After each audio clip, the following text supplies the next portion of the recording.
Obrigado, Sr. Presidente. Excelentíssimo Sr. Chefe de Estado-Maior-General das Forças Armadas, Sr. Almirante Silva Ribeiro, saúdo e saudando a si, obviamente que saúdo as Forças Armadas. E pelo que tenho acompanhado, não só nesta casa, não só eu, mas também muita gente, eu diria que no momento que atravessamos com este surto epidémico, felizmente as Forças Armadas estão em boas mãos. Senhor Almirante, nós bem sabemos que as Forças Armadas, a intervir, o farão sempre em situação limite. Embora, politicamente, tornou-se quase um lugar comum dizer-se que nós estamos em estado de guerra. Eu recordo-me que há cerca de 7 anos, em Bruxelas, depois de um ataque terrorista, eu vi as Forças Armadas, juntamente com as Forças de Segurança, na rua, armadas e sem causar qualquer escândalo. Mas mais importante do que isso é realçar que nós temos, de facto, um povo que antes das decisões políticas e das decisões técnicas, resolveu confinar-se porque percebeu o que se estava a passar. E temos um Serviço Nacional de Saúde, ou um Sistema Nacional de Saúde, de onde destaca o Serviço Nacional de Saúde, cujos profissionais têm dado um exemplo de abnegação, de espírito de sacrifício, que, obviamente, nem todos estariam à espera, mas tem sido um exemplo. E temos um sistema de segurança, cujos agentes têm conseguido combinar a capacidade de decisão com pedagogia, no sentido de que as decisões sejam compreensíveis para o cidadão comum. As Forças Armadas, só por existirem, Sr. Almirante, já é um elemento de descanso para todas as populações. E isso vê-se, por exemplo, ouviu-se e tem-se visto e continua-se a ver na desinfecção de lares de idosos, na distribuição de refeições aos sem-abrigo, no transporte de material de saúde, no transporte de caixões, na produção de equipamentos e na inovação científica. E isto é um exemplo daquilo que são as Forças Armadas em Portugal e que nunca é demais realçar.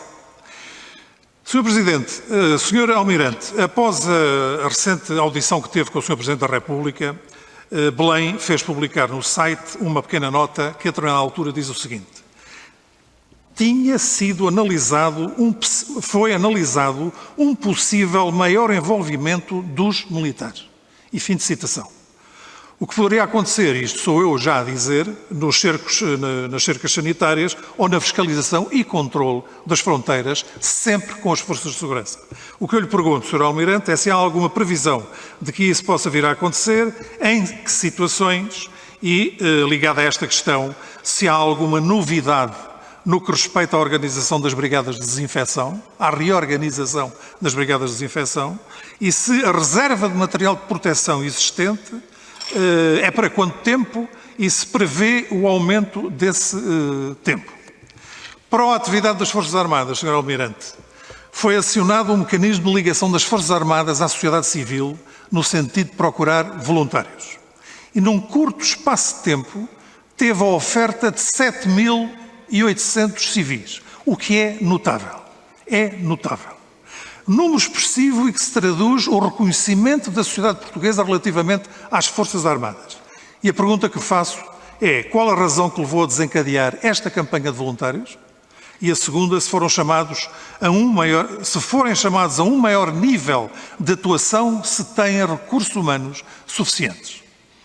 No que respeita à articulação com outras entidades, pergunto-lhe, Sr. Almirante, tem existido colaboração mais estreita com o Sistema de Segurança Interna na pessoa da sua Secretária-Geral? Eu sei que há contactos desde sempre, desde que temos um Sistema de Segurança Interna organizado, com as várias forças e serviços de segurança. Mas, dada a situação que atravessamos, o que lhe pergunto é se intensificaram esses contactos com o Sistema integrado de segurança interna.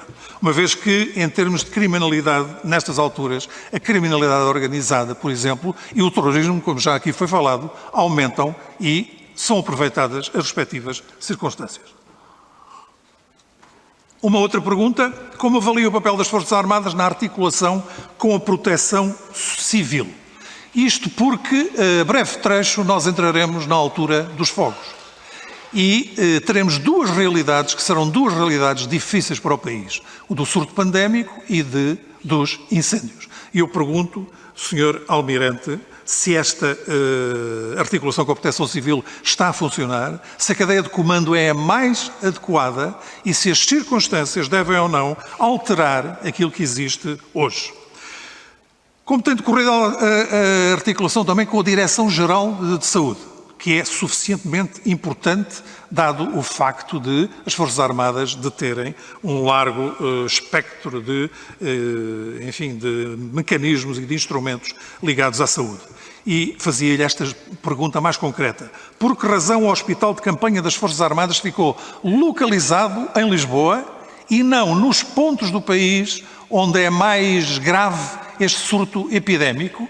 E se este hospital de campanha tem ou não condições de se mover e circular pelos locais onde, por exemplo, possam surgir surtos epidémicos de grande gravidade. Eu pedia que terminasse, Sr. Deputado, faz favor. E termino com uma última questão, depois de ultrapassar várias que aqui tinha, que tem a ver com os idosos. Portugal tem cerca de 100 mil idosos em lares espalhados pelo país, Sr. Almirante. As Forças Armadas foram a primeira entidade a ter contacto com esta realidade e com os problemas ligados à Covid. Eu pergunto-lhe, Sr. Almirante, se dessa experiência que tiveram, tiraram algumas lições daquilo que está a ser feito no que diz respeito aos lares e aos idosos.